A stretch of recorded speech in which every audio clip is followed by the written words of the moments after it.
Fala pessoal, beleza? Professor Jaime na área para mais uma aula de biologia. E o assunto da nossa aula de hoje é sobre ácidos nucleicos. E esse assunto eu vou dividir ele em duas partes, tá? Então, primeiro nessa primeira aula nós vamos falar sobre o DNA e depois numa próxima aula sobre o RNA. Mas, a princípio, como são constituídos os ácidos nucleicos? Tá? Os ácidos nucleicos, na verdade, eles são um agrupamento de nucleotídeos. E esses nucleotídeos são formados por três tipos diferentes de moléculas, tá? Básicas. Então, a primeira molécula que ele vai ter é um açúcar, um carboidrato. Um açúcar que é uma pentose. Uma pentose por quê? Porque é um açúcar de 5 lados, tá, galera? Então, pentose é um açúcar de 5 lados. Então, quais são esses açúcares? Então, temos a desoxirribose, que é no DNA, é o açúcar do DNA, por isso que recebe esse nome de DNA, por causa da desoxirribose, e a ribose, que é o açúcar do RNA, tá? Ele vai possuir também um grupo fosfato, que vai estar ligadinho aqui na ponta, e uma base nitrogenada, onde a gente tem aqui, ó, no DNA, as bases nitrogenadas podem ser adenina, guanina, citosina, timina, e no RNA, adenina, guanina, citosina e uracila. Então, no RNA, nós não teremos a timina, tá? Nós vamos ter a uracila substituindo. Então, aqui é uma outra foto mostrando basicamente como que é esse nucleotídeo. Então, o fosfato, a pentose e a base nitrogenada. Então, aqui são as pentoses, as formações das pentoses. Aqui é a ribose, beleza, galera? É a ribose. E aqui a desoxirribose do DNA e a ribose do RNA. Então, vamos lá. As bases nitrogenadas, tá? São compostos heterocíclicos de carbono e nitrogênio. Então, as bases nitrogenadas, elas basicamente estão divididas em dois grupos, as pirimidinas e as purinas, tá? Ou pirimídicas e púricas, como também podem ser chamados. Então, quais vão ser as pirimidinas? Citosina e timina no DNA e citosina e uracila no RNA.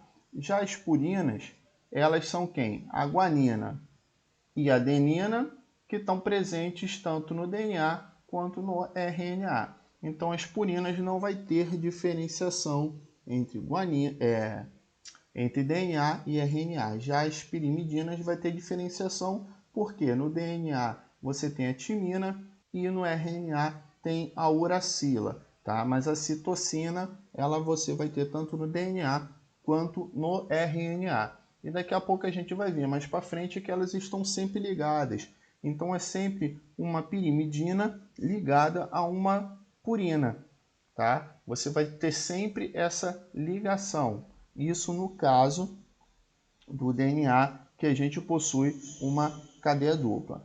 Então vamos lá, isso aqui é basicamente uma chave que diferencia, mais uma chave para estudo de vocês.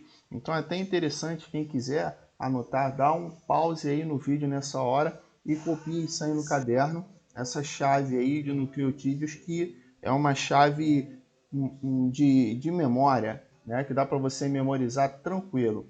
Então aqui o nucleotídeo, né, ele vai ter ali um ácido fosfórico, né, o fósforo, e a pentose, que pode ser desoxirribose ou ribose.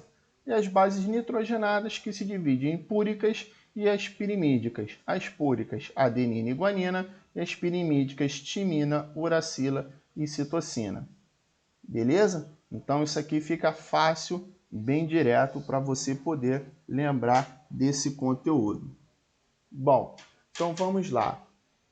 Vamos ver de que se consiste a molécula de DNA. Tá? O DNA, ele é uma cadeia dupla. Ele consiste em cadeias duplas helicoidais polinucleotídicas. O que significa? Significa que ela é uma cadeia dupla espiralada. ela é em espiral. A gente fala que é um formato de dupla hélice, tá? Tá sempre em rotação, como a gente pode ver aqui, ó. Então ela é uma dupla hélice girando. E aqui nós vamos ter nucleotídeos do lado esquerdo e nucleotídeos do lado direito, tá? Então aqui, ó, nessa foto aqui, você pode ver esse pezinho aqui é quem? É o fosfato, tá? Aqui em amarelo é o açúcar que não muda. No caso aqui, como é o DNA, é a desoxirribose, então em todos os nucleotídeos o açúcar vai ser o mesmo. E o que muda é o que? A base nitrogenada, galera. A base nitrogenada é que vai modificar. Então aqui a gente tem a guanina se ligando com a citosina e a timina ligando com a adenina, tá? Vai ser sempre assim, sempre essa ligação. E um detalhe aqui também que a gente tem que prestar atenção. Guanina com a citosina, ó, eles fazem 3 ligações, 3 pontes de hidrogênio. Já que a timina com a adenina fazem 2 pontes, tá? Então vamos lá. Na dupla hélice, as duas fitas de DNA são complementares.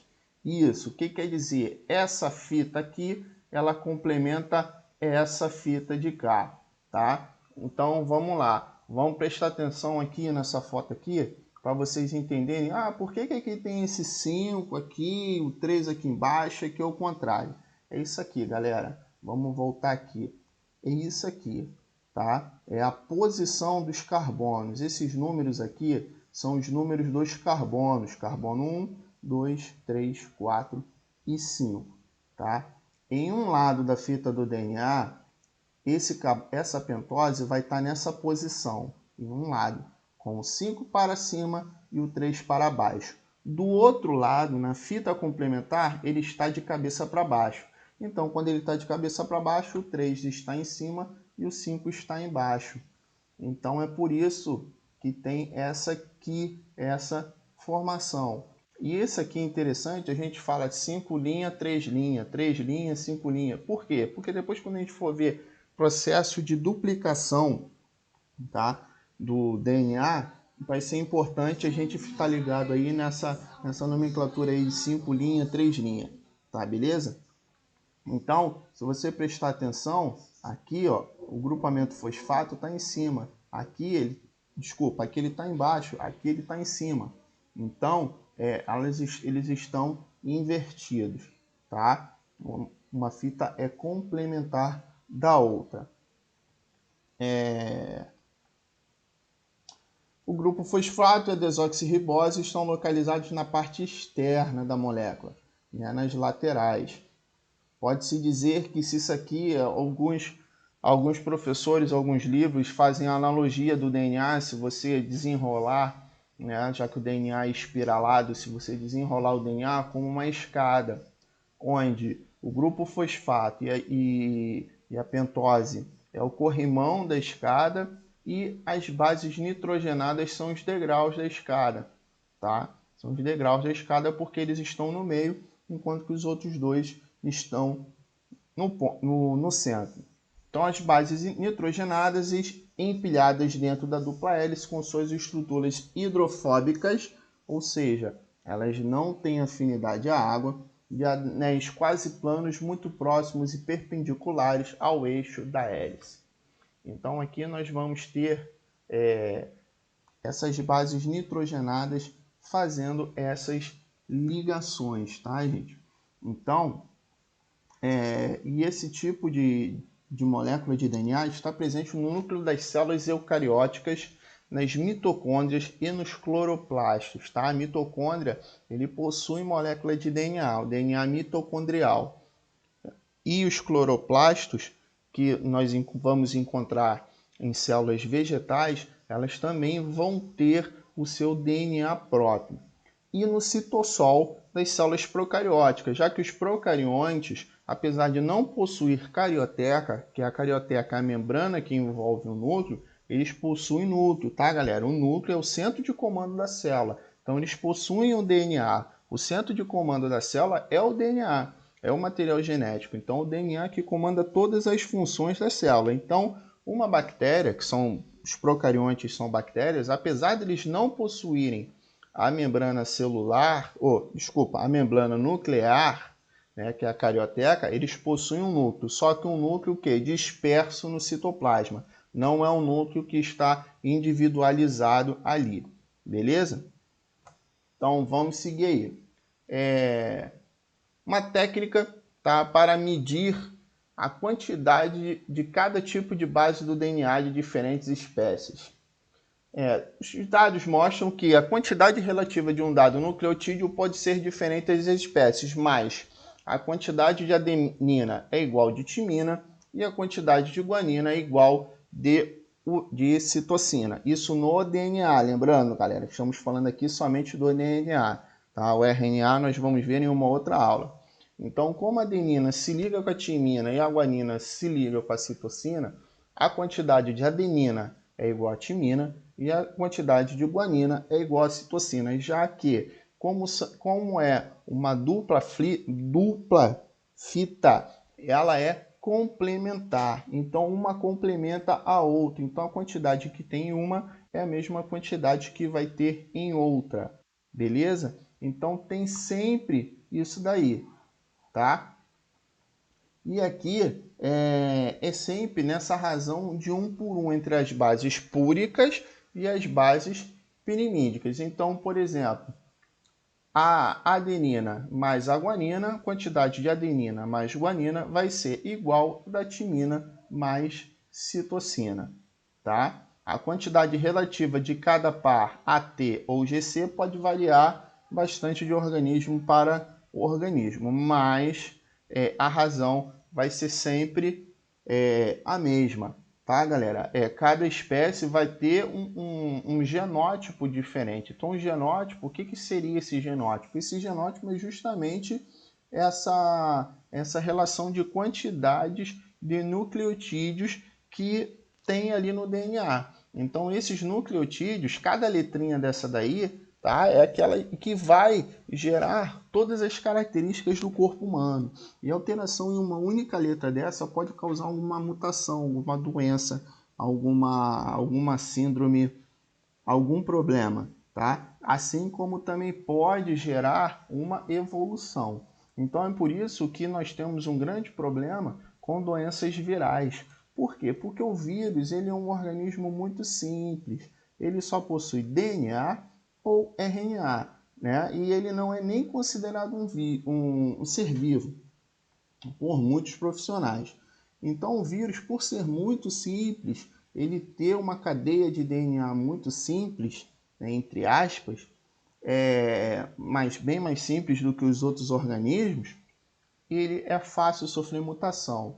Então, uma única mudança de um nucleotídeo desse em uma fita de DNA já gera uma mutação, já gera um tipo de vírus diferente. Então, por isso que, por exemplo, estamos vivendo aí o período de pandemia do Covid e tem gente que fica assim, mas o Covid já existe há muito tempo. Sim, é por isso que é Covid-19. Não é Covid-19 porque surgiu no ano de 2019, não. Mas é porque esse vírus já existe, só que ele sofre mutações, tá? É igual, por exemplo, o vírus da gripe. Existem milhares de tipos de vírus da gripe diferentes. Na gripe suína é chamado de H1N1. Então, por isso que eles têm esses nomes. Porque há a modificação. Então, os vírus são fáceis de sofrerem mutação porque o DNA deles é muito simples. Então, a mudança em uma única letra dessa daí pode causar uma mutação no vírus, assim como existem doenças que é uma única mudança, uma única falha na hora da formação dos gametas, uma falha em uma única letrinha pode causar uma doença, tá? Então, por isso que depois a gente vai ver que todo o processo de duplicação do DNA, ele é bem detalhado, ele é bem rigoroso para que não ocorra falhas. E é isso aí, galera. Por hoje nós vamos ficando por aqui. Espero que vocês tenham gostado. Não deixe de deixar aquele like esperto aí. E valeu, galera. Fui!